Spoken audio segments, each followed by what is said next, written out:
you believe that we started recording right in the middle of 2020 with all of the COVID and lockdowns going on around us, unable to meet up? So like many a young gentleman, we turned to the internet for our entertainment. Tried to find a place where we could meet up and talk about the good, the bad, and that time that Stu saw a pelican on the canal. In order to facilitate our dreams of answering all of the big questions in film, and after a few attempts at recording via other methods to various levels of success, we found Zencastr, a super easy web-based one-stop shop for recording. Log in and you're ready to record in a matter of seconds. It doesn't take a tech genius to get high quality audio or video. And on top of that, the one time we have had an issue, the fact that the multi-layered backups are stored locally means it's easily fixed all in browser. There are plenty of tools you need when you start podcasting, so let Zencastr take that headache away, as it offers a place to record, edit and distribute all from one website. Any lazy bones Jones can pick up and play and have studio quality audio or 4K video put out for the world to see when using Zencastr. Go to zencastr.com/pricing and use our code CAGEFIGHTING and you'll get 30% off your first month of any Zencastr paid plan. We want you to have the same easy experiences we do for all our podcasting and content needs. It's time to share your story. And now, hit the music.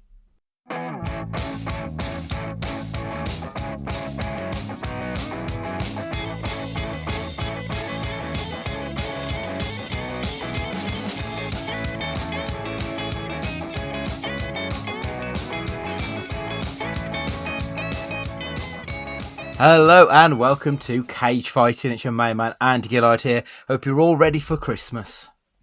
Yeah, hello everyone. Against my better judgment, you can probably tell I'm not 100%, but I'm not missing this. Nothing stopping me. Hello. I'm here with my friends, Andy and Stuart's Ed here. So, we threatened to do this back in May, and now it's December and we can't put it off any longer, so it's the Star Wars Holiday Special. Stu, you've seen this before. I know that you and I, we've spoke about this before, but Ed, this is your first time viewing it, isn't it? I've seen the clips and bits and pieces on YouTube Shorts and things in the past, but never watched it all the way through, of course. I mean, getting all the way through it is an achievement in itself. Yeah, oh yeah. Yeah, it's a slog. It's a long, slow slog where most of the film is spoken in Wookiee without any subtitles. So, as a outsider, it's just fucking baffling. It does its best to keep you at arm's length throughout this entire thing. Considering it was only a year after Star Wars, and so you play into the fact that only people in cinemas who watch it in the cinema knows what the fuck's going on. Yeah. Mm-hmm. No VHS, no Betamax, not yet. No other way to watch it other than people watching this weird space cowboy drama once and then being subjected to this nonsense on their TV boxes. It's just, it's something else. It's incredible. So, the basic story is that Han Solo and Chewbacca are trying to get back to Chewie's family on Kashyyyk to celebrate the Wookiee holiday, Life Day, while the Empire interferes and Chewbacca's family fills their time with bizarre entertainment segments. The film starts off with a solid 20 minutes of just Wookiee screaming at one another. Yep. And nothing else goes on at all during that period. It's such a strange start to a film that I have absolutely no idea what they were thinking. Because there's nothing particularly funny or interesting or very tangentially Star Wars related throughout it. So what the fuck was going on? Yeah, his son playing with a little... Itchy. Itchy, yeah. He's playing with his little X-Wing. That's okay. There's your marketing. Yeah, merch. You're getting your merch in early here. Which it very much looks like a prototype for the moulding as well, because it's all one colour. And you think, is this what they've done?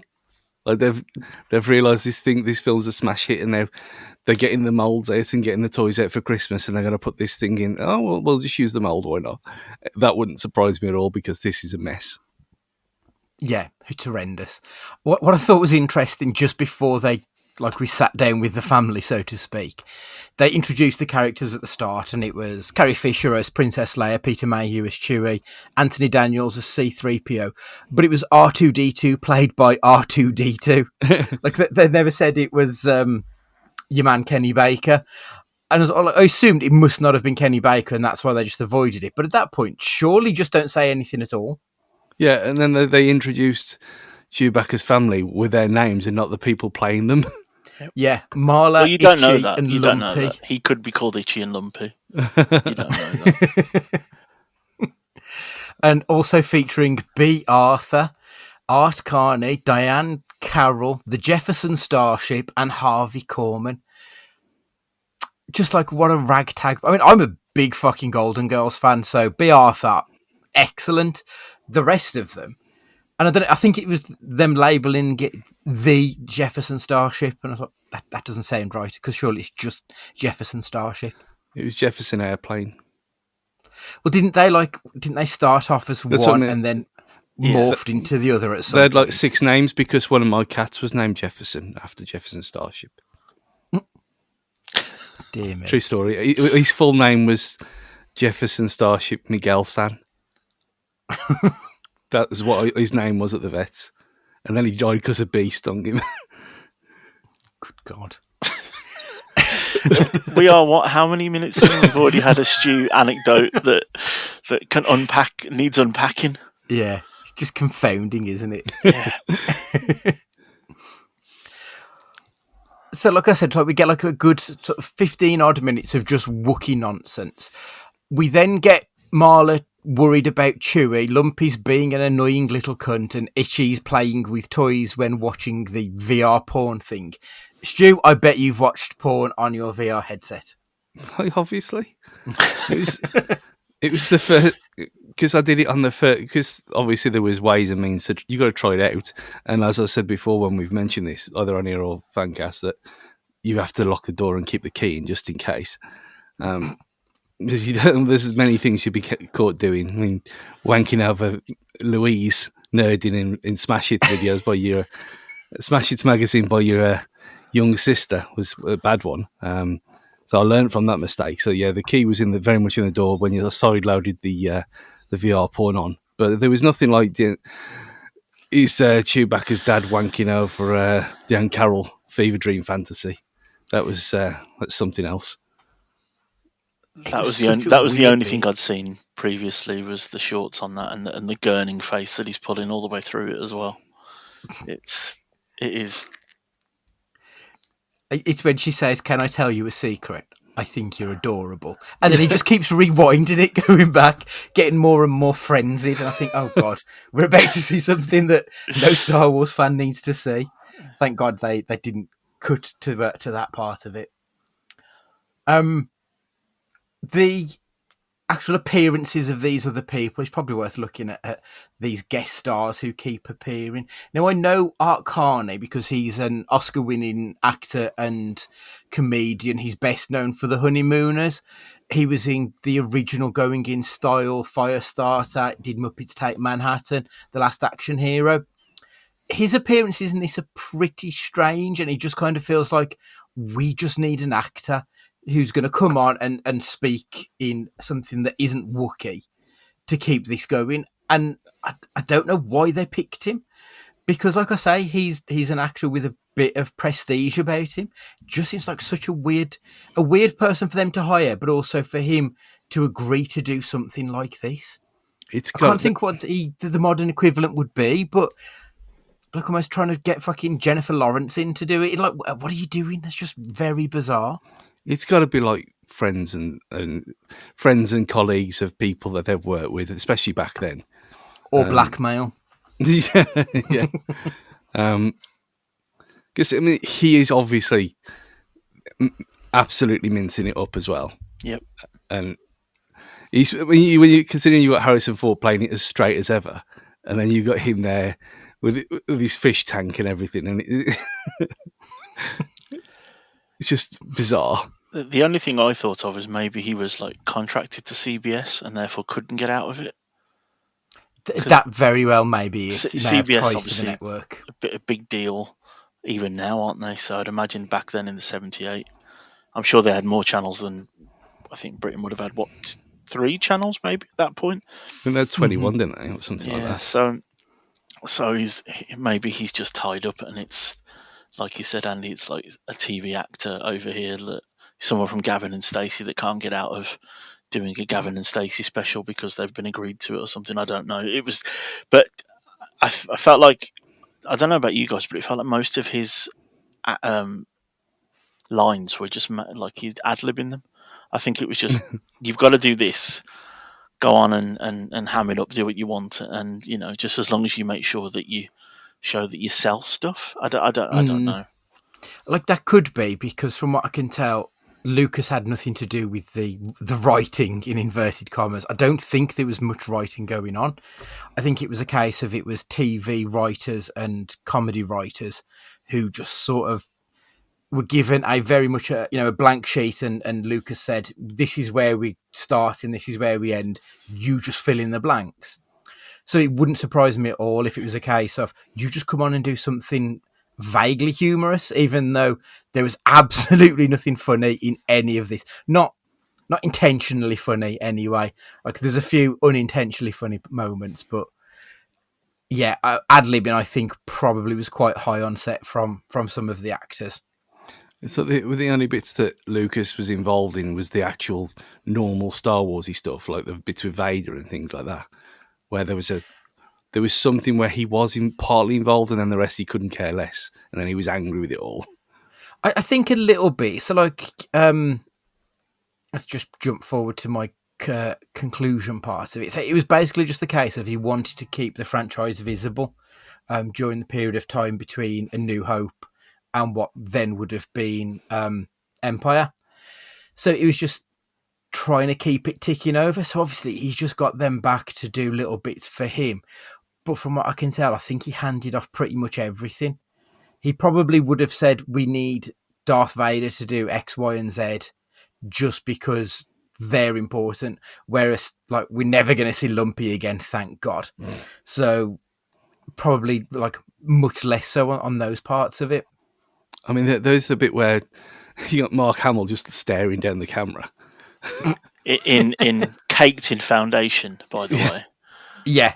It's wearing the most guy liner I have ever seen as well. It looks as though he's done like a black and white minstrel show previously, and they've gone, you've got blackface, we need to put something on top of it. It is, and he does talk about unintentional. When he talks to Chewbacca's wife Marla and says, "Smile for me," couldn't be more 1978 if you tried, could it? Yeah. Even a Wookiee woman, female, is being made to just smile and look pretty if you can, as a furball. It's that whole scene just was it. That was what, maybe 20 minutes in, and it's like, this can't get any worse, and somehow it does. It's very cringe-inducing at parts. Like, within probably 5 or so minutes of that, we get the first appearance of Harvey Korman in 3 of the strangest sketches I've ever seen in anything ever. So we first meet him dressed as a black woman hosting a cookery show. Like, I can't, he wasn't making lewd comments, but like he was almost suggesting lewd, like it was 2 or 3 steps away from being a bit of a pervert. And none of it was funny. They're cooking alien ingredients, so like there was no joke there really for us humans. I don't know what it was going on. Like the only thing that they did is he then brought out, like he had a third hand and then a fourth hand. I don't know what on earth is going on here, because who is this for? Like, who is watching this and getting any sort of enjoyment out of it? There can't have been anybody. Like, I can't imagine going back to the 70s, like 50 years ago, and enjoying this. Whenever you've been asked to stir a whip, have you not had that in your mind? Stir, whip, whip, whip, stir. Ever since I watched this years ago, it's very rare I'm in the kitchen doing that kind of thing because I'm not a master baker. But when stirring or whipping comes into play, that is the reply. Obviously, no one knows what that means in the wider society reasons, but it's there. And that was one of the things that I knew from this from the start. I thought, when's Stir Whip Stir coming in? I don't know why that part stuck in my head. I'd completely forgot about it from the 4 or 5 years ago that I last watched it. Completely forgot. It's not the kind of whipping that I'd want to be doing, to be honest. Well, you don't want to be doing whipping around Chewbacca's missus now. No, with that fur, you get tangled.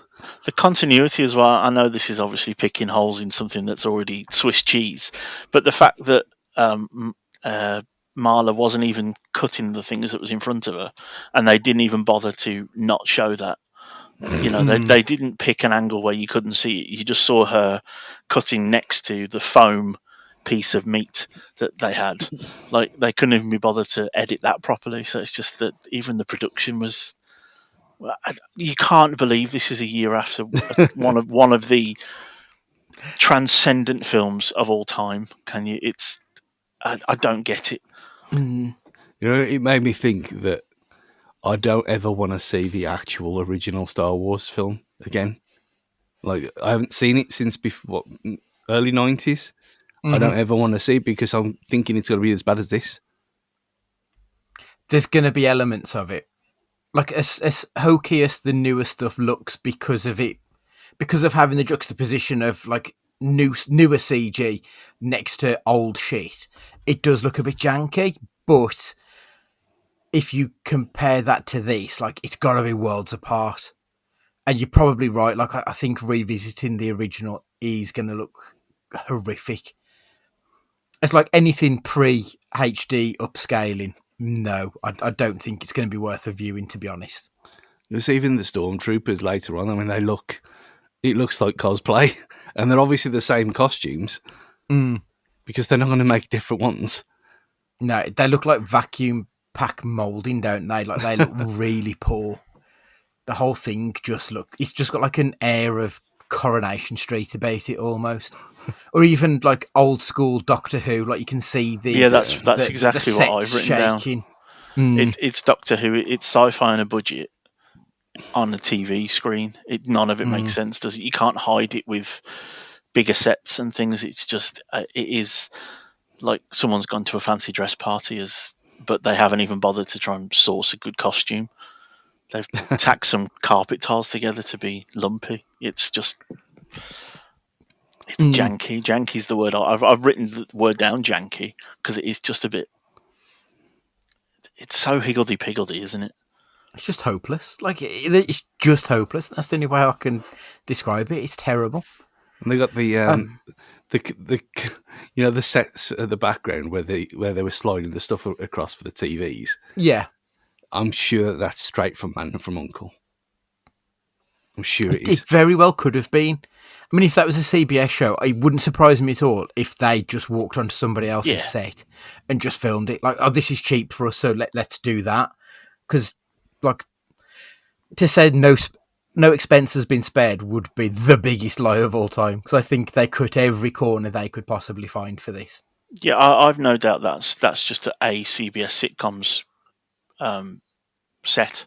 You know, Married with Children or whatever it's called, or it's something like that from the 70s, or I Love Lucy or something that's an old set that's just hanging around that they've just gone, well, that Bewitched set hasn't been used for a while. Not the 90s girl band, Stu, the sitcom from the 60s. It has to be, doesn't it? And then they haven't even got an IKEA to pop to get some Jeff chairs and some bookcases. It's awful. Yeah, Man from Uncle was NBC, to clarify, but it doesn't mean it's the same production company who made it. Yeah, that's true. The second time that we see Harvey Korman, we then see him playing an android computer builder instruction giver to Lumpy. He makes funny noises at the screen, and that seems to be entirely his thing in that particular sketch. Once again, like, he's supposed to be a comedian. There is absolutely nothing funny about it. It's not even like intimating to something vaguely humorous. It's just sound, and it's weird. I didn't even realise he was doing it. I just thought they'd found the fast forward and rewind button. and use that. I didn't even put it down to his performance. I just thought that they'd edited it that way, but maybe because he delivered it so straight, they had to do something to try and make it funny. Wouldn't be surprising at all. Then his final skit, we see him flirting with the famous lesbian Bea Arthur, where he drinks by pouring liquid into his volcano-shaped hair. He mistakes politeness of a barmaid with dying love, and then we get Bea Arthur singing a song. No, she doesn't sing a song. She sings the word friend. Yes. Yeah, she does. The song is called Good Night But Not Goodbye. It is a song about fleeting moments, friendships, and an optimistic future with the Empire breathing down upon them. It's like surprisingly quite poignant in this utter dogshit film. It's like quite an absurd juxtaposition. It's actually all right, which makes it all the more baffling that it is in this production, because there is very little that I could say would be all right in this thing. But that was fine, I guess. When the other song, like at the end, wasn't bad. Yes, it was, Stu. Yes, it was. We'll come to that. I think Bea Arthur, she definitely is the best actor in this, even though she looks like poor Hollywood. They've made her out to look, with salt and pepper hair and very wide eyes, but at least her performance is believable, that she's this down on her luck bar owner that's just had her livelihood taken away from her. But what the she's far and away the best actor in this, and I am including the trilogy, the three that are pinning the whole Star Wars franchise upon. She's the only one who actually gives it anything. And this film, calling it a film is a bit of an insult to celluloid, but in this film, it just doesn't warrant what she gives it at all. It's quite insulting to see how good she is in comparison to this Harvey Korman, who I gotta be, I don't know much about him. And I have absolutely no interest in finding anything else out, because this is his standard. It's awful. But have you seen Maud that she did before Golden Girls? Oh, that rings a bell. No. So she plays an independent woman. When you're talking about famous lesbian, very hinted at, but obviously not spoken of back in the 70s. It was a spin-off of something else.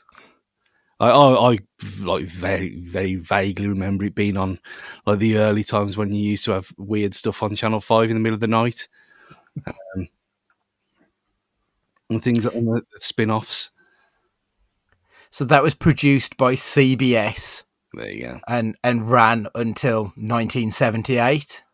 So she was probably contracted as well, so that's why she's in this.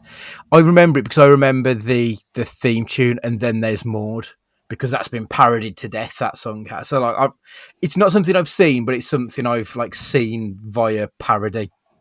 You just find out stuff via osmosis, and it's one of those things. So when Married with Children was never really promoted, but it was on. Yeah, I love Married with Children. I remember back in the day, coming home from school, and on Sky One used to have Teenage Mutant Ninja Turtles, the later series of it, and then Married with Children. Yeah, such a great show. And all bar the kid, the son, all the others went on to have pretty solid careers. I don't know what, I can't even tell you what the kid's name is, but I know the other three quite well. But I wonder why he's the one who didn't quite make it. He was young as well, though. He was the youngest, wasn't he, as well? David Faustino, his name is rather. But yeah, he's the only one who's I have no idea. But obviously, Katie Sagal, Ed O'Neill, Christina Applegate, they've gone on to make impacts quite across the board, but he will always be Bud from Married with Children. You know what? He's prime for a Christmas film. He's got to be David Faustino in a Christmas film. Yeah, it does feel like we could get him and Melissa Joan Hart together to do something for Hallmark. In 1992, Faustino released the rap album Ballistics, which spawned one single titled I Told Ya. Is that on the back of Do the Bartman or something in 91? It's gotta be, hasn't it? Anfield Rap 91. In 2017, Faustino appeared in Bones' 12th season episode, The Radioactive Panthers in the Party, playing a fictional version of himself as a suspect in the death of an aspiring filmmaker. Mm-hmm. Remember? I never really watched Bones, to be fair. I always said it was good, but just never got round to it. I watched it from start to finish, just because, mainly because of him to start with, because I knew what he, obviously from Angel and stuff like that, but... It's the two of them together is why it works. So it's just like their chemistry holds it all together. Yeah. And in a kind of Mulder and Scully kind of way, but they just bounce off each other really well, and all the support cast just work. And you have got people in there who've spun off and done massive stuff as well. Like that ran for a long time as well, didn't it, Bones, I think? Yeah. And they were like 22 episode seasons as well. But another one of the guys left to just be a director, quit acting. So he was killed off. So from what I can tell, David Faustino basically went into voice acting. He was in the Turtles film a couple of years back. He was in Sharknado 4. The Fourth Awakens, where he played Bud. So... I don't think he's ever going to get past that character, is he, by the sounds of it? But yeah, he's done a fair bit of voice acting, so looks like he's still going. I really want to hear this fucking Ballistics album, though. And just so you know, dear listener, this is why we don't want to talk about this movie. We're now talking about the career of a child actor from the 70s. Insanity. Yeah, and then obviously we get Jefferson Starship appear. Like the scene that in the moment that they appear, like things are going kind of shaky for the Backer family. The Empire are there in their house trying to locate Chewie, and that they're all a little bit, under the cosh somewhat, trying to hide from what's going on. And then they look at a box and Jefferson Starship are playing, and the Imperial guy just sort of stands there watching it for 4 minutes. Why? It wasn't even like the song was related to Star Wars or anything. Nope. It was a very handbrake turn, out of nowhere nonsense. We've got 4 minutes we need to fill. What shall we do? Do you know what this reminded me of? This reminded me of The Young Ones, where every now and again there would be madness would turn up. Yeah. But the reason for that was that the BBC gave more of a budget for a variety show, which is why The Young Ones always had music acts or a comedic act in the middle, like Alexi Sale, because they got slightly more budget, because it wasn't just classed as comedy, it was classed as variety, so they got 25% more budget to use. That's why clever. That's in there. So the only thing I can think of is that they've gone with Jefferson Starship because of the word starship. That has to be it, right? It is that tenuous. Like, it just has to be. There's and was the Jeffersons on CBS? Have we got another link there? It's just... there is no reason for it. This is just... Obviously, it's a network TV comedy special, but it's got no reason to be there. Or if that, they would, where people do the rounds, don't they? And they end up on Graham Norton and Jonathan Ross, and maybe they doing the rounds on CBS that year was to be in this. That was you. Proper scrape in the barrel, that was, isn't it? You're not going on to the Tonight Show or the Late Show or whichever one was on CBS this time. You're going on this. Okay, if we don't have to be on it, we'll do it. Yeah, exactly. So we can just do that. Yeah. Yeah. The Jeffersons was on CBS, airing from 1975 to 1985, lasting 11 seasons, 253 episodes. I do love that era of Black American sitcoms like that, and Different Strokes. Love Different Strokes growing up. It's such a great show. And I don't feel like we ever have anything like that anymore. it feels like everything now is just a little bit too Cosby. broad. I mean, to be fair, like, the Cosby Show was great. It was good. And there was a Good time knitwear. that fucking dominated. And yeah, a rich jumper, if ever there was one, for all the Fancast listeners out there. I mean, he did ruin it for everyone. Yeah. Just a bit, yeah. The amount of money that they would have all made from syndication, and they can't now because of him. Don't get this on Sister Right. Sister. I used to love Sister Sister. That was the best. It was class. She's another one that does the Christmas movies, isn't she? One of them. Tamira, I think. Does she? Yeah. I always remember the Sweet Valley High girls, and the one of them, the naughty one of the two, she like still acts, but the sweet girl of them doesn't. Like, they used to have some great stuff back on Nickelodeon in the day. I mean, Pete and Pete, fucking loved Pete and Pete. Yep. Keenan Representing the gingers as well. Always a big fan of that. Of course, yeah. I never really got into Keenan and Kel. But I was sad. I just didn't get it. But I did sit next to one of them when I went to see Little Shop of Horrors in New York. Which one? There's only two. I don't know which one's which. the bigger one's Keenan. It was Keenan then. So it's the one who's in on Saturday Night Live. Saturday Night Live. Yeah, Yeah. Keenan. Yeah, like I said, I couldn't tell you which one was which because I never watched like a couple of episodes. Is Kel actually dead? No, No, but there was the rumour, was like Neil Buchanan. There was always that rumour, wasn't there, that they were dead?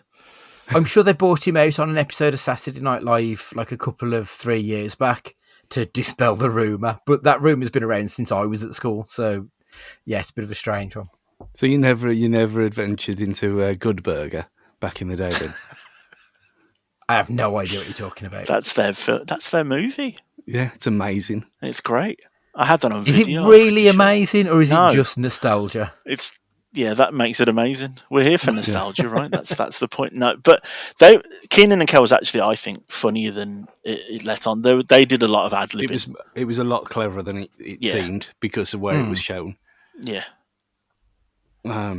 They were It was aimed higher than what the people were watching it.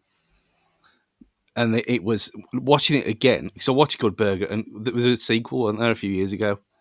Not a few, it was probably about 15 years ago. I was going to say a while ago. But there was a sequel, and I watched it again, and I hadn't seen it since I watched it in the cinema with Edgy. And Scott Edge, not the Edge. But, was seeing my cousin at the time as well, funny enough. But anyway, I hadn't seen it since then, and I watched it, and I thought, this is a good film. They went off script a lot as well. You know, they had enough chops about them to go off script, and it stayed in. That was good. I have a lot of time, and now the fact that Keenan's Saturday Night Live alumni, I think, just proves that he does have the chops, doesn't he, to do it.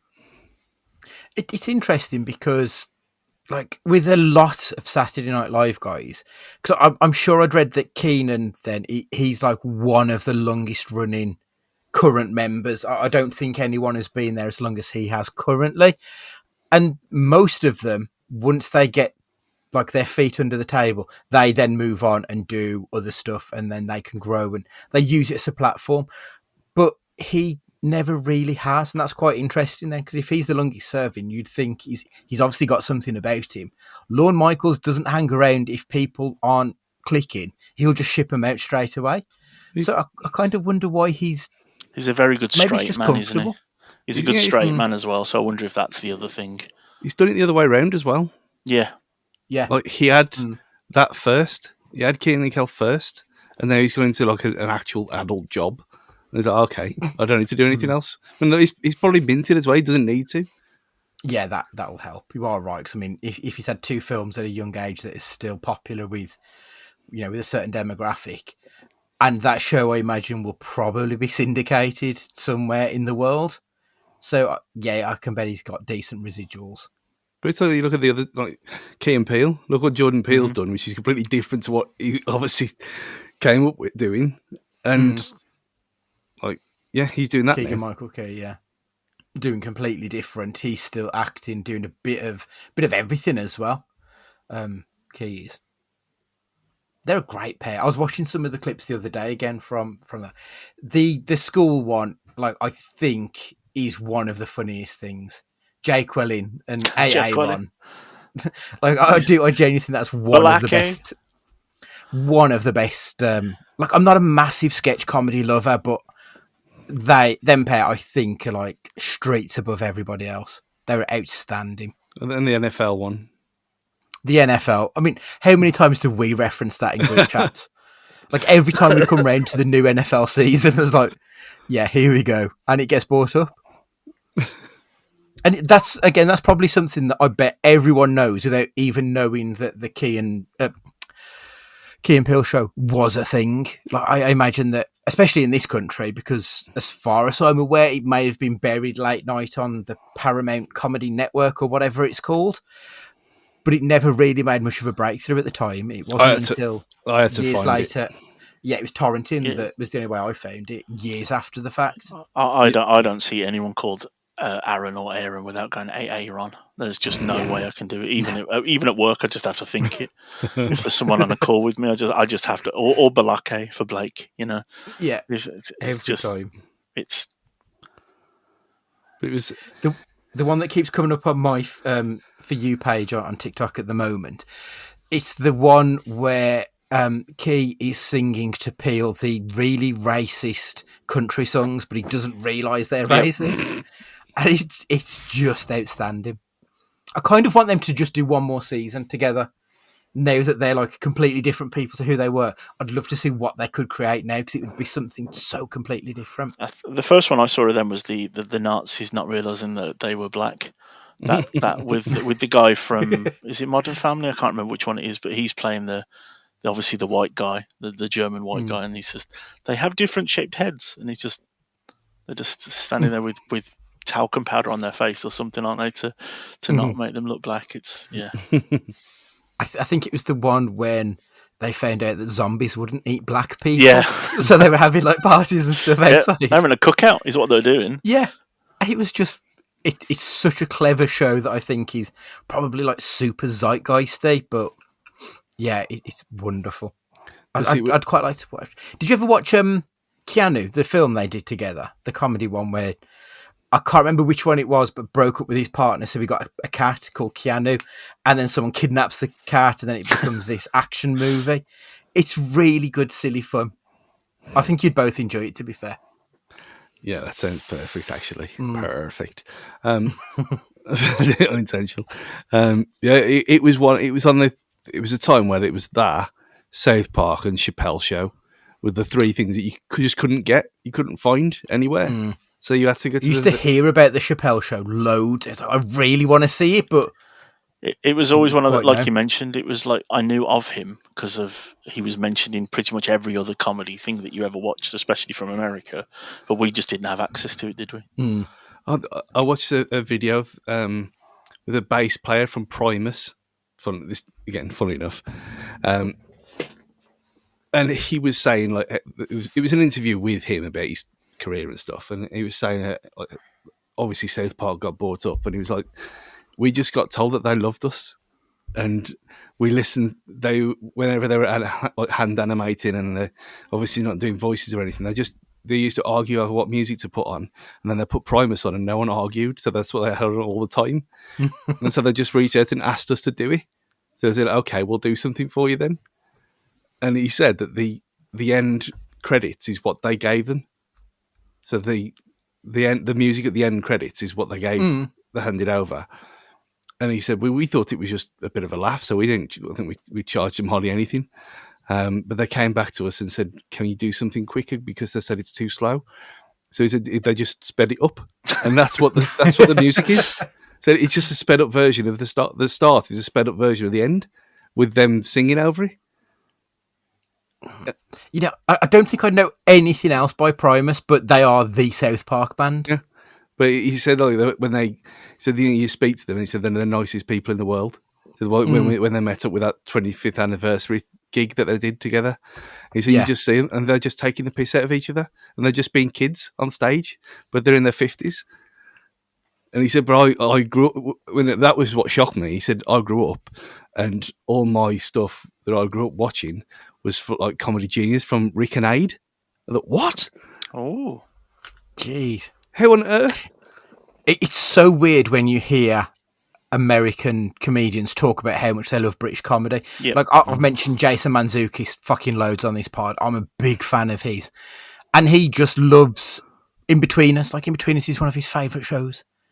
And when he was on Taskmaster earlier this year, apparently, obviously Taskmaster couldn't offer him any more money. So they gave him the standard, and all of that money just went on the hotel and the flight. yeah, he lost money, didn't he? He did it for free, basically. Like, No, lost money for it. He lost money, and he even came back over for the podcast, didn't he? As well, he's done that as well for no money. He just absolutely loves British comedy, and you can tell because I find him funny.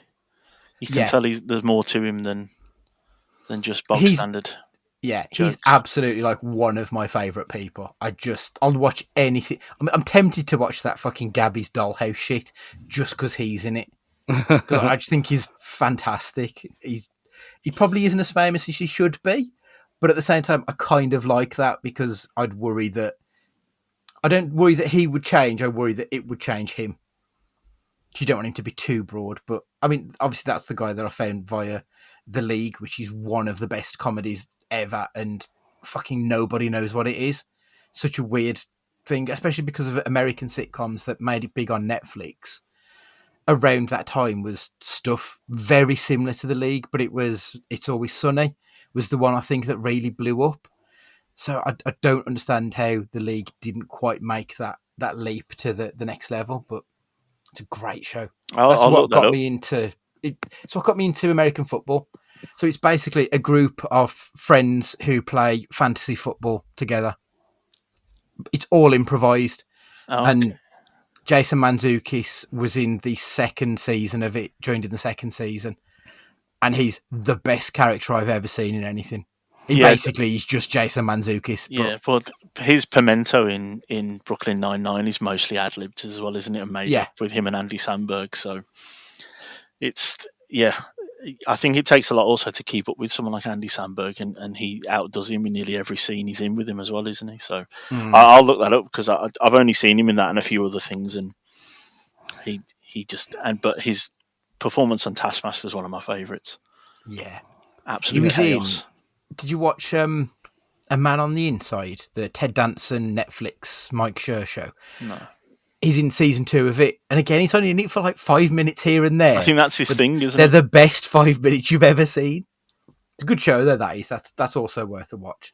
Same people who did Brooklyn Nine-Nine and all that stuff. So cool. You'd probably get on with that as well. I only watched 2 episodes of The League and I just couldn't get into it. But obviously that's why, because he wasn't in it till the second season. It's one of them things that I'm guessing it in prime preparation for a new NFL season when I'm not just gagging for any of it. I think starting that in the summer before the disappointment sets in, that might be something to do actually. Give it a second go. It's worth a shot. I think you'd enjoy it. They're all stand-up comedians. They're all improv stand-up. It's got Paul Scheer, who obviously does How Did This Get Made with Jason, so you'd recognise most of them. It's got the guy who Nick Kroll, who was in Big Mouth, and you will have seen in other stuff as well. There's a lot of guys in it that you will recognise because of it being that type. A few players appeared in it, but like Marshawn Lynch was in it, which is the only reason. That's the reason I chose the Seahawks, because I was like, I don't know anyone, but he was in an episode of The League, so that'll be my team then. He's also in Brooklyn Nine-Nine. He is, and he's in a film called Bottoms with Ayo Edebiri and Rachel Sennott. Fucking love Marshawn Lynch. Such a dude. I mean, not Marshawn Lynch, but Jason Mantzoukas is the voice of Deadpool in one of them Lego Marvel films. It was either this year or last year. I can't remember which one. Oh, well, okay. Did not realise. He's got that manic energy that I think could do that really well. Like I said a couple of weeks ago, them 3 films are actually really good. Yeah. Never really given him the time of day, to be honest. Yeah, the Lego stuff it's all like Lego Movie, just off strands of that. It's exactly the same comedy. whilst we're on the topic of the event, I'm done with Star Wars. Have you got anything else you want to say, Stu, before we move on? Done with Star Wars.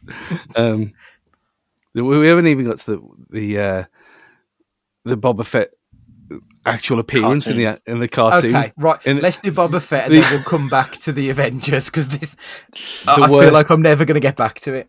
The worst animated thing I've ever seen in my entire life. Yeah. Not although the story was actually fine, but the quality of it looked so shit. It's abysmal. Han Solo's face is the same size as his body. Yeah. He looks like a horseman. Yeah. And it's Harrison Ford. It's Harrison Ford, one of the most handsome men that's ever lived, and you've made him look like a Shergar. It's... But this is weirdly like the fans will say this is the best bit of it. I mean, because obviously it's the debut of Boba. Yeah, it's my favourite bit. It was the only bit that made me actually not want to second screen it. Yeah, because it is difficult not to keep checking your phone, because there's got to be something more interesting on your phone than watching this. Yeah, but it ends really abruptly, and then obviously because we have the presence of hindsight now, it never gets referenced or comes back, and Boba Fett is nothing like that going forward. So what's going on with it? It's very strange. Like, was Boba Fett made because of this? Because he wasn't in the first one. He wasn't, was he? He wasn't. No, but I think the idea of the bounty hunter was a massive part of Empire, wasn't it? And so it would be interesting to know if this is the only good thing that came out of this show. Did they put Boba Fett in as an Easter egg to this show? That'd be some wild shit, that would. So looking on, I just quickly Googled Boba Fett figure, because I know that the mystery around the character was all pretty much based on the Kenner action toys from way back when. That was 1979. So that's before the second film. So it's got to be following this, because he didn't exist in A New Hope, did he? Yeah. No. It's definitely his first appearance. It's definitely his first appearance. It's just whether this spawned into the films or he was already the idea. Because you do get action figures come out before the films come out, don't you, sometimes? Mm-hmm. You do now, yeah. But then, he looks the same. Mm-hmm. Character design's the same. So, I don't think we'd seen that before. We hadn't seen the kind of Mandalorian stuff, which we know to be the Mandalorian stuff now, but that was definitely not there in A New Hope. So, this is obviously come from somewhere. Does he get referenced when Jabba is talking to Han? Oh. Does he get referenced then about bounty hunters? And the plan was then to introduce him. Because if the toy was released in 79, and I know that toy was hot shit, because it could actually shoot stuff, by 1979, the bulk of Empire would have been filmed, so they're not going to give him much of a role. And then they would have increased it for 83 Return.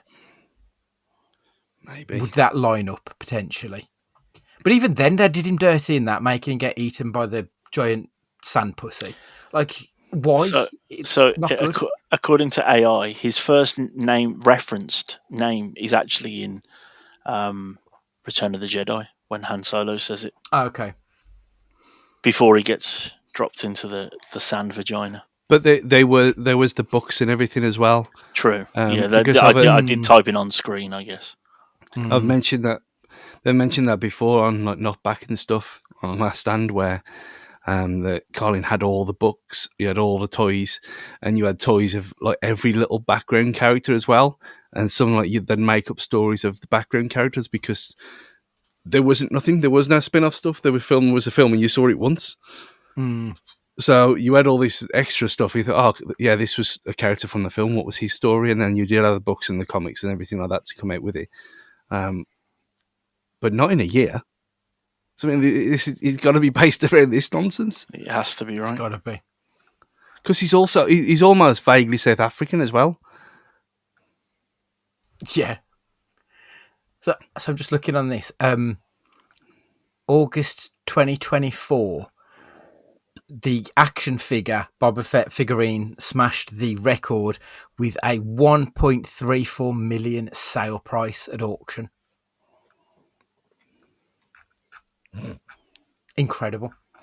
Look, it's got to be off the back of this, because that design wasn't in anything before this. That toy then was super popular. Yeah, and his colour design's different later on, because he's green and brown then, not like this. But it's the same. It's the same kind of design. It's the same Mandalorian design. But I can see there to have it on the Star Wars shelf. The Disney Infinity figure of Boba Fett was the rarest one, and you could only get it on through certain things through PS3 or PS4 at the time. It was PS4. You could only get it through there. You couldn't get it on the Xbox version. And even that was at certain shops. Later on, you could obviously get it everywhere, but it was restricted for a year. Mental. Boba Fett was introduced to the Star Wars franchise in the 1978 holiday special. The mysterious bounty hunter would not make his official debut until Empire Strikes Back, the second movie of the original trilogy. He was introduced as an understated villain who was quiet, reserved, and one whose actions spoke louder than his words, given that he had so few. There was certain efficient and calculating nature to Fett that made fans gravitate towards him. There's a picture of him stood next to Darth Vader with Lando over his shoulder. Yeah. In that. And then obviously, so I'm guessing the first time he spoke must have been Return, or the first time he had like proper action scenes. It's literally right at the end, isn't it? When Han's going into the carbonite, isn't it? He takes him away, doesn't he? He would have been after Lando had shafted him. What a strange life of a character. I think, like Stu said, though, like my incredibly nerdy housemate at university who loves Star Wars, Boba Fett was his favourite character because of the books. He had like storylines, not cartoons, like graphic novels just solely on him and his bounty hunting, completely separate to the main storyline of Star Wars. He's well loved by the Star Wars nerds. That they announced the toy in 1979 before Fett's first official appearance in Empire Strikes Back, a toy which would never release in its original intended form. Now, I'm sure I vaguely remember something. Didn't a kid die? Didn't they choke or something? Sounds right. They can't have Kinder eggs, can they, over there? So they just can't be trusted. Yeah. Like, that's genuinely the worst thing in the world, isn't it? Can't have a fucking Kinder egg because they think the hard plastic shell in the middle is the bit you eat. There's reverse Darwinism there, I think. Bonkers. Ed, have you got anything else? Carrie Fisher can sing better than I give her credit, but it's an awful song. Yeah. There's it's very Broadway, isn't it? Yes, I watched it. it afterwards. Her from, like, I'm guessing it would have been probably about 10 years ago or so, singing it, and she's still got a set of pipes on her. Really impressive, and it's amazing that she even fucking remembers it. There aren't many words to it, though, is there? No, that's true.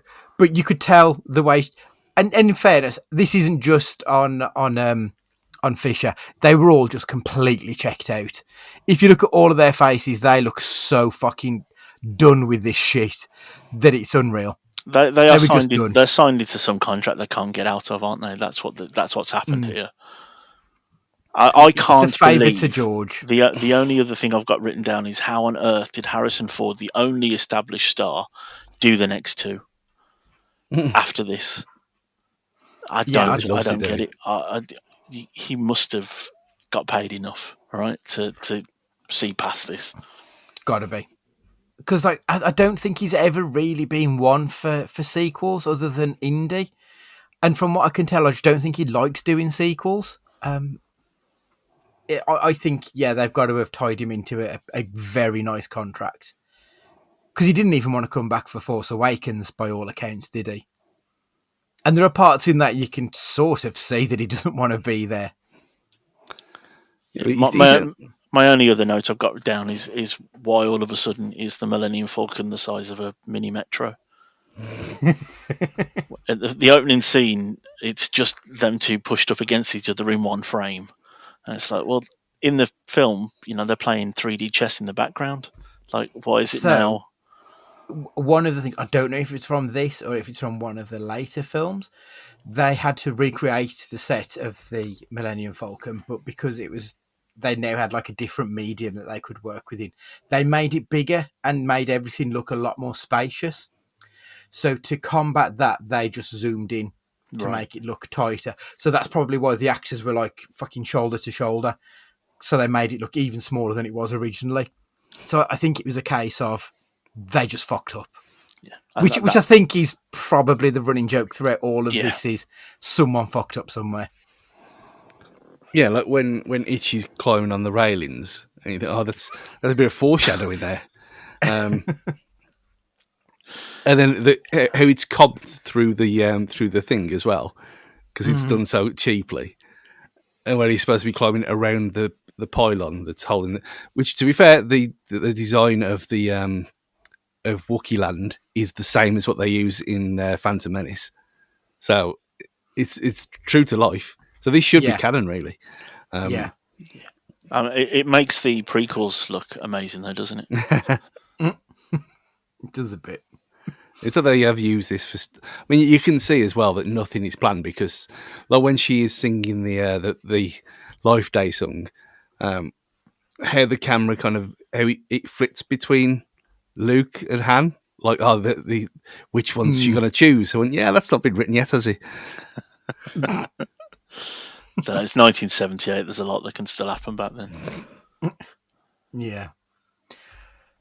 So, in conclusion, the reason behind it was that George Lucas basically wanted to maintain a bit of momentum. He didn't want people to forget about it in the 3 years between 77's A New Hope and 80's Empire Strikes Back. So this TV special was seen as a way to sustain the hype. He wanted to expand the universe out. He provided a basic storyline of Chewbacca's family celebrating Life Day as a way to flesh out the Wookiees, but also add depth to the galaxy. The network wanted a variety format performance, though. So it was just a case of, I just want something, but I'll let you do the heavy lifting. And this was all TV producers and comedy writers, which I think is why, even as bad as it is, tonally, it is just all over the place. Like, it's just wild swings from left to right, and it just doesn't work on any level. And I think we've kind of established that most of the guest stars in this were doing it because they were contracted to CBS. Like, they must have done it with a gun to their back, because how else are they going to get these people in? Yeah, they wanted to keep the merchandise rolling as well, which I think is what you said earlier, Stu, about the toys that you could see him making, just keeping it all in the public's perception. Well, you can see with a variety of stuff as well, how like the stuff that she's just watching, or the acrobat nonsense. It's like some like proper hippie fever dream, like performative dance. Like all the drugs have been taken here, and let's just do this on a table and put it in. It doesn't matter. And he's never explained. He says, "Oh yeah, he's watching this to entertain him. He's a kid." Yeah. George Lucas said, if I had a time machine and a sledgehammer, I would track down every copy of that show and smash it. It aired only once on November 17th, 1978. It was never officially released. It's only survived through bootlegs, which, when you look at the quality of it on the YouTube upload, that's pretty impressive that we've got something of that standard out here from, 45 years ago. 47 years ago. Quite impressive. And obviously it's got a reputation. Sorry, Stu. So the Star Wars Holiday Special is there's two versions of it on there. There's one that's Star Wars Holiday Special brackets 1978 brackets complete brackets 60 frames per second, which has got 685,000 views in 7 years. That's the one I watched. Yeah, sounds familiar. Yeah. But there is the other one, the one that's been on for a long time. 9 years ago, Star Wars Holiday Special brackets 1978 brackets nice copy from D. Jameson, 4.5 million views in 9 years. Crazy. It's So ridiculous. There's two versions of it. It's still there, and people watch it all the time. And there's another one. Yeah, there's so many like offshoots of it as well, from Screen Rant and everything, and people talking about it. I said this last time we talked about it. Just put it on Disney Plus. It's funny. Who cares? They will never ever. No, they can't. No. Can they? No, they won't. And like it just has this reputation that I think precedes it, and rightly so, because it is historically significant. It's historically, in a good way, it's historically significant because of Boba Fett, but also for like the negative of it, the fact that it is so bad, and it's part of the biggest franchise of all time that, you know, it started 1 million people watching films. It's like, it's such a significant part of our pop culture history. And you've just got this absolute piece of shit in the middle of it for no discernible reason. It's not even in the middle. It's right at the start, pretty much. Yeah. It's amazing it didn't kill it stone dead. Yeah. I couldn't believe it was an hour and a half, by the way. When I found the link, I could not believe it said 90-something minutes. I was like, what? Yeah. I'm guessing it must have been a 2-hour thing when you take the ads adverts, out and stuff. Christ. Imagine watching that like live and having to put up with adverts in the middle of it. You'd be suicidal by the end of it. I mean, that's one thing I kind of wish that when these things get uploaded, I wish they keep the adverts in. Because it's almost like... A little bit. Yeah. Especially for this, because obviously Star Wars, I want to see all the adverts for toys that would have been on. Yeah. Because surely it's approaching Christmas, we're going to get toy adverts. I'd love to know what the kids are playing with in 9... I mean, it's probably Jimmy Savile, isn't it? Let's be honest. Well, I don't think they've got much choice in it, but yeah. Not in the States. It would have been... he wasn't Crosby. Crosby wasn't a pedo, was he? No, he was just a rapist. Yeah. Did they have one? They must have had I'm one. sure they had lots of Yeah, of course paedophiles they in did. America in the 70s. They ain't got a proper one though, have they? They got a proper one. I mean, course. Jeffrey Epstein is like fucking 80 when he died or whatever, so he was definitely working some magic with his pals. Stu, would you recommend people watch this film?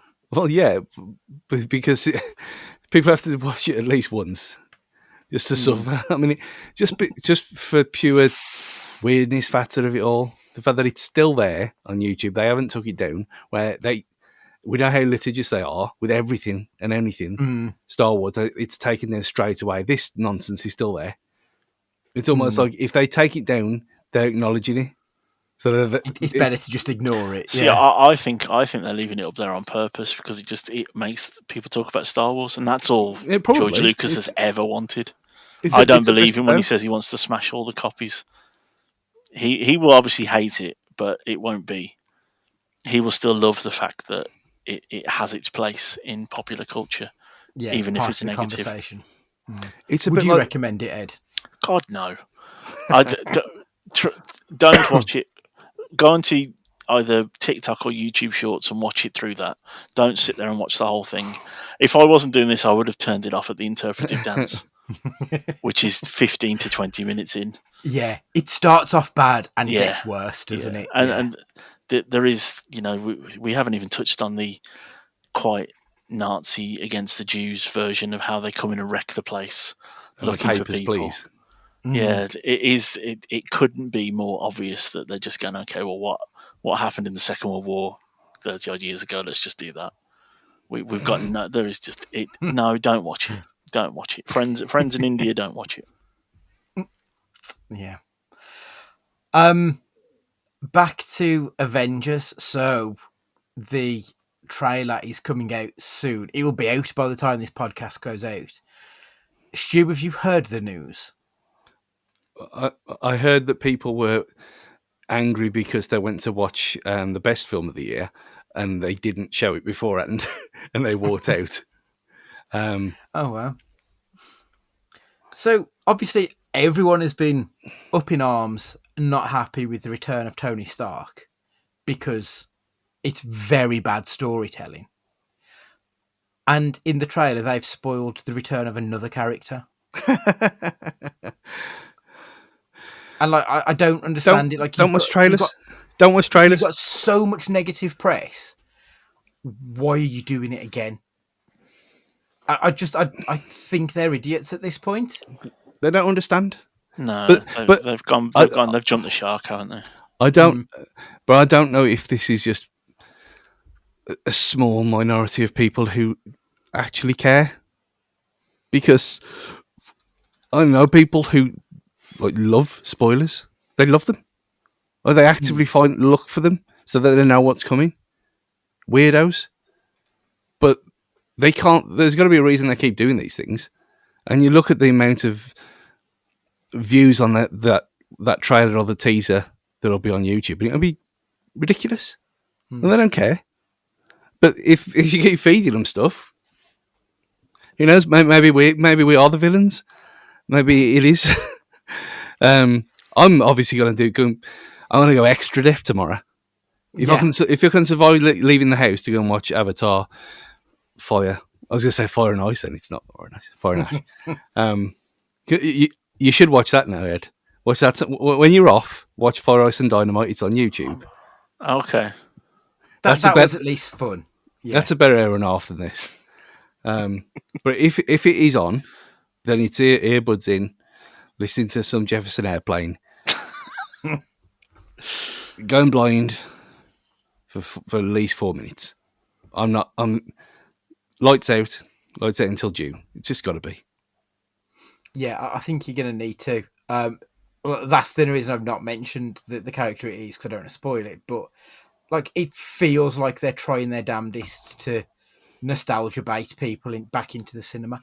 I mean, we're at the end of 2025 now, and we don't have a Marvel film in the top 10 grossing films of the year. That feels like quite a significant shift. It's run its course, hasn't it? It's done. I'm a filthy casual. I loved it. I loved all of them.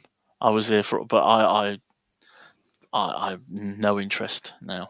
And I knew about the Tony Stark one. I don't know about the other one, but we are now just in the point of, what are we even doing now? This is dumb. You've already rebooted the Fantastic Four, and that was awful. So why are you trying again with one of your more beloved characters as well?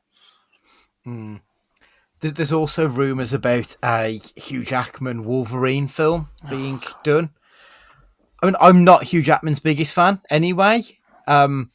He had the perfect send-off of it, like almost any character throughout history. Like, Logan is an absolute masterpiece. And they bastardized it by bringing him back and sort of sullying the water somewhat. I know it's multiversal bollocks, but even so, it's still Hugh Jackman coming back. Ruined it. It ruined it. And I don't mind the Deadpool movies. I can turn my brain off for them, but Wolverine's my favourite character in the Marvel universe, and he had the best send off, probably the best standalone film as well in Logan. And that they can't do that. Also, at some point, he's got to realise that he's in his late 50s and probably should stop. Yeah.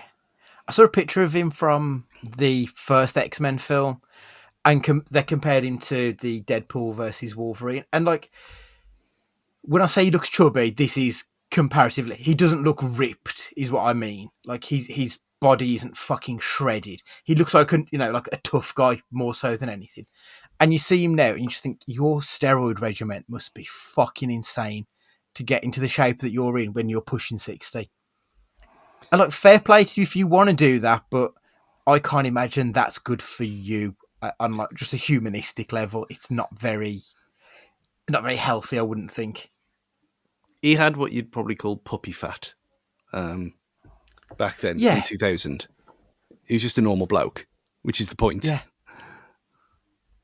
absolutely. And like, the more it's gone on, the more ridiculous that he looks. And obviously, he's not supposed to age, but he's clearly like 30-something years older than he was in the first one. So it just looks bizarre at this point. But it's time for him to hang up the cowl, I think. It's exactly the same as all the Marvel stuff, though, isn't it? We had that with the last Captain America with Harrison Ford going bright red. We should Hmm. be. It should have stopped when it stopped. The click of the fingers from Tony Stark should have been the end of all of it. It'll And just never end. live on the residuals, but they're not going to, are they? That's the thing. No, you're right. Awful. Regardless, Ed, have you seen any good lately? Anything worth talking about? I mean, I Films, finally watched. TV? I finally watched Sinners, and if you haven't watched that, watch that. That's brilliant. I did sit through the Fantastic Four. Don't watch that either. Not even Pedro can save that. For good, no, not really. Nothing that I've thought about anyway. Maybe something one of you guys say will spark it. But Sinners was really good. And for someone who absolutely hates anything even horror adjacent, it's not. It's graphic, but it's not scary. It's well worth a watch, if not for the cinematography alone. My one semester of doing film studies, I was cinematography wanking all over it. It was brilliant how they were just able to make Michael B. Jordan, who is incredible, in both roles. Well, actually, all three roles really, isn't he? As well, at the end, he's slightly different again. But I think you guys mentioned last time I was on, the way they pass the cigarettes to each other all the time through the movie and hug and stuff, and it doesn't look like it's a body double. It's the cinematography alone is really good, despite the fact that the story's exceptionally well told. Yeah, I can't it's the best say thing I've seen this positive year about it. Yeah, it's an absolute masterpiece. Like I said last time, I think it's going to be the kind of thing that we'll still be talking about in years to come. Hopefully, it's going to have a life, especially because he's got like the rights revert back to him after to Ryan Coogler after 10 years or so, I think. So I'm kind of hoping that there could be more to this story somewhere down the line, or just keep us in that world, because it's the best looking thing we've seen in a while. Yeah. It's just phenomenal. Stu, anything from you? Christmas films. I watched one on Prime called Oh What Fun with Michelle Pfeiffer. Was it fun? Yeah, it was all right. It was about why are moms never in Christmas films, and when you look at it, you think actually, yeah, it's always about blokes. It's always about doing stupid things, and they reference it right at the very start, all the usual Christmas films, and then this is one like, yeah, this is a film for moms, which I loved it anyway, so it's fine.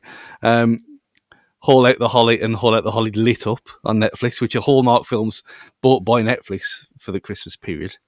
And they referenced other Hallmark Christmas films, so now it counts in the extended Netflix Christmas universe, which I'm going to add it to the list, which I'm not going to get to in time. Holy shit! But there was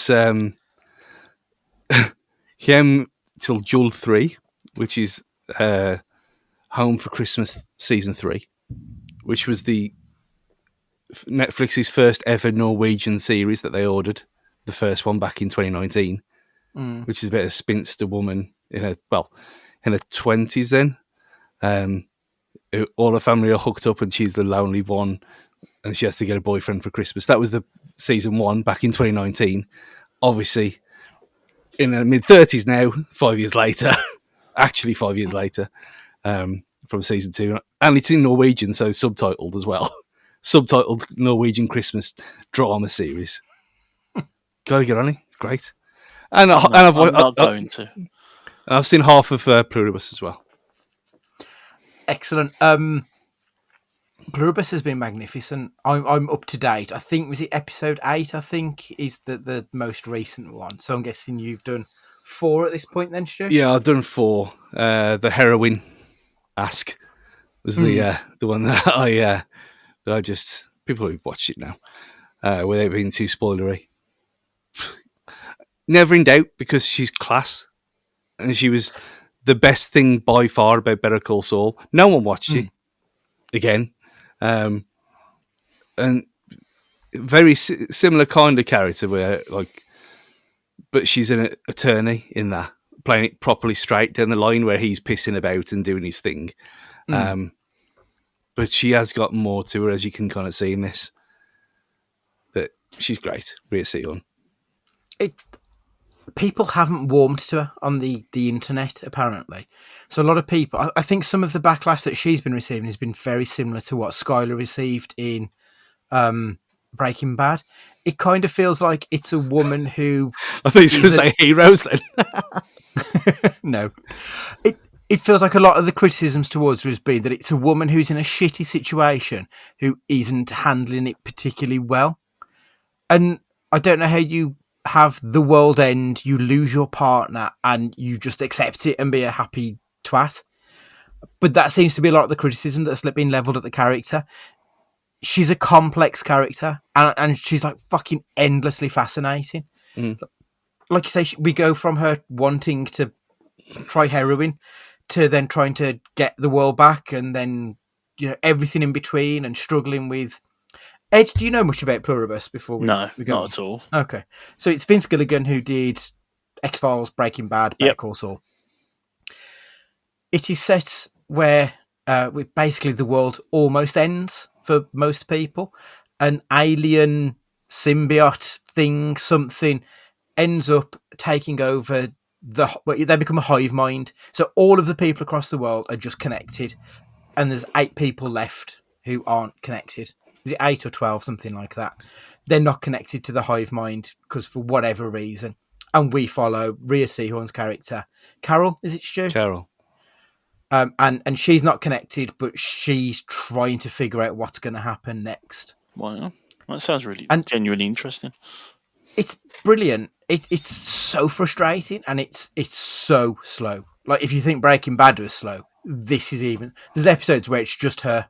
You're just following her. There's like the bare minimum of dialogue in it. Is that another reason why it's not getting as much love, do you think, then? That there's... I think a little bit, because I think like people compare it to Breaking Bad Season 1, because Breaking Bad Season 1 is very slow as well, but then it does pick up.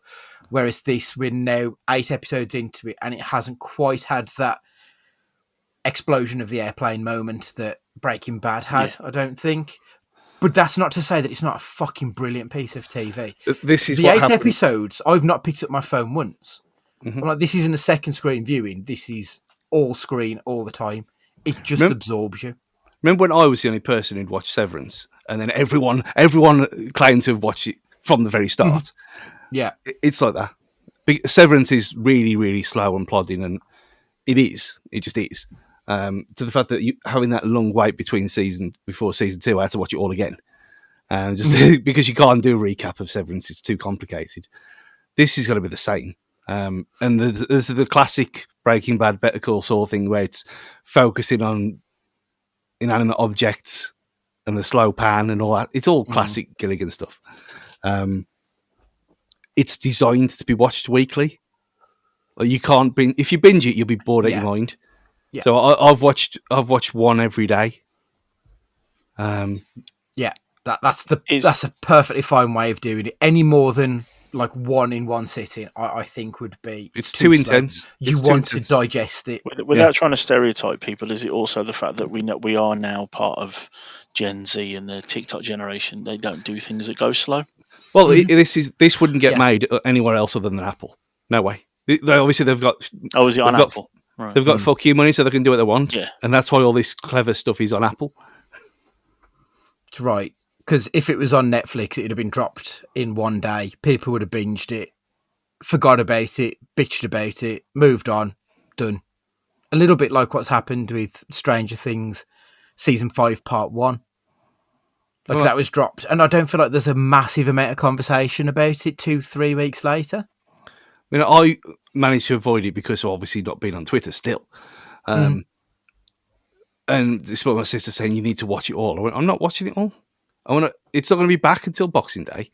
So I'm going to watch it slowly. I'm going to watch one per day. And then I'll have a few days to take it up. And obviously I'll finish it last week. But so I'll have a week to build up to the finale. And then I'm not going to binge it on Boxing Day. Other stuff to do. Drink, mainly. So it'll get done, and then is it going to be done for Christmas Eve in New Year's Eve? Yeah, but then I'm not going to watch it New Year's Eve because Graham Norton's on. So it'll get what it'll get. The Hootenanny show. Yeah, obviously watching the Hootenanny, of course. But what normally happens, I've normally got the Hootenannies on like half hour after the start of Graham Norton. So I'll watch the preview, and then straight over to Hootenanny, and then I'll watch the it's Boyzone are doing the fireworks this year, the fireworks show. I think the Hootenanny, by the way, I think it's a bit like the Star Wars special we just watched. It's a disparate set of people that shouldn't be in the same room as each other. I kind of like the Hootenanny. I like the music of the Hootenanny. I hate Jules Holland. I think he's awful. Yeah, the honky tonk when man. I found it, yeah, like he ruins every song he plays on. Mm-hmm.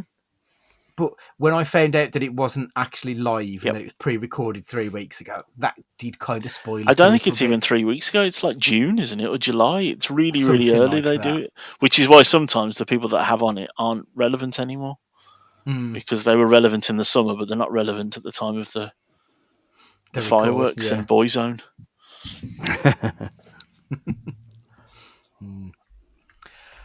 Super. Right. Oh, yeah. So I've watched a couple of Christmas films this week. Muppets Christmas Carol. It's still the fucking best Christmas film. It's just magnificent. That'll be Christmas Eve, as always. Mm-hmm. Yeah, I'll be watching it again Christmas Eve, almost certainly. It's perfect. And I watched The Shining as well this week, which is just a wonderful feel-good movie. Genuinely, I was watching it, I was like, I thought it was shorter than it was, and it ended up being like 2.5 hours, and I was like, oh God, I'm really fucking enjoying this. I don't want it to end. I probably haven't seen it for the best part of 15 years. Yeah, and I was watching it again, I was like, Jack Nicholson gets all the praise for this, but it's Shelley Duvall's movie. Yeah. Like, without her, this film's shit. This film's nothing without her. Because she's the one doing all of the emotional lifting. Like, the heft of this film comes from her. The kid's not a particularly good actor in it.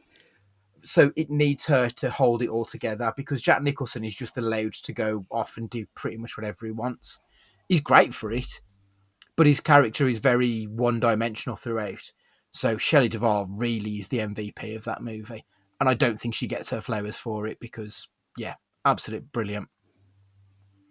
I kind of want to watch the Stephen King version of it now, because I think he wrote a version for a 3-part TV show, because he hates the Stanley Kubrick version of the movie. So he wanted his own version, which I think was released in the 90s. And I kind of want to watch it, but I've heard it's terrible, which might be a fun watch, to be fair. It sounds like he might be quite knowing as well, I guess, if he's gone. And is there enough in it for 3 parts?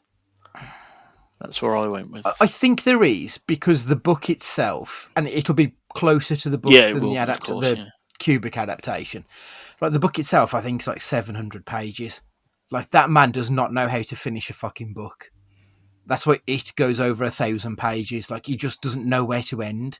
So I suspect there is probably enough for 3 parts. Well, his writing style's crazy, though, isn't it? He just goes into a flow state, doesn't he, Stephen King? That's how he writes his books, isn't it? He just keeps going and then edits it later. Yeah. I find it borderline unreadable. Yeah, it's really, really difficult to get into. I tried The Shining. In fairness, I think I was like 15, 16. And I was just like, I can't read this. I got 100 pages in, and we still hadn't got out of the car journey to get to the Overlook. And I'm like, we've got nowhere. I'm so bored. And I remember it being like a really thick book with the smallest print writing. I was like, this is insufferable. Yeah, I almost want to do the audiobooks of it just to try and get an idea of what's going on. His books definitely are one of the few ones for me where I think the adaptations is great, because it takes out a lot of the chaff that he puts in there. I think I've only managed to get through one book ever, and I can't even tell you what it was. I found it really difficult. I wouldn't mind doing some of his short stories, because I bet they probably work, or at least for me, they will work a bit better. But then when you see stuff like The Long Walk, which is obviously adapted from a short story, that film was tremendous. And Shawshank, that was a short story that then spawned this fucking megalith of a film, which, like it or not, it's a very big movie in those circles, isn't it? And massively overrated, but that's... Hugely overrated. It's fine, that's it. But even so, like, it had a life of it. So I'd be kind of interested to do some of his short stories rather than try and sit through the fucking Langoliers or whatever else he's done. There's just a bit too much going on, I think, with it for me. Right, okay, so that is us done for this year. We will be back at some point in January. I haven't worked it out exactly, but we'll be back looking at our favourite films of 2025, where we'll be reviewing it all, and then we'll be previewing the rest of 2026, or at least the start of 2026. Make sure you've got us on whatever podcatcher it is that you listen to us on, and if you could leave us a review, it would really help us out if you could just give us a couple of minutes just to just say anything nice about us. That would be lovely. If you want to get in contact, at Cage Fighting Pod on the socials, and it's cagefightingpod@gmail.com on the emails. And for this week, Edward, would you like to say goodbye? Yep. Merry Christmas, everyone. Leave a mince pie for Santa and a carrot for Rudolph. Don't forget. Stuart, would you like to say goodbye? Stir whip, whip, whip, stir. It's goodbye from me too. And remember, have a very Merry Christmas, a wonderful New Year, and be excellent to each other.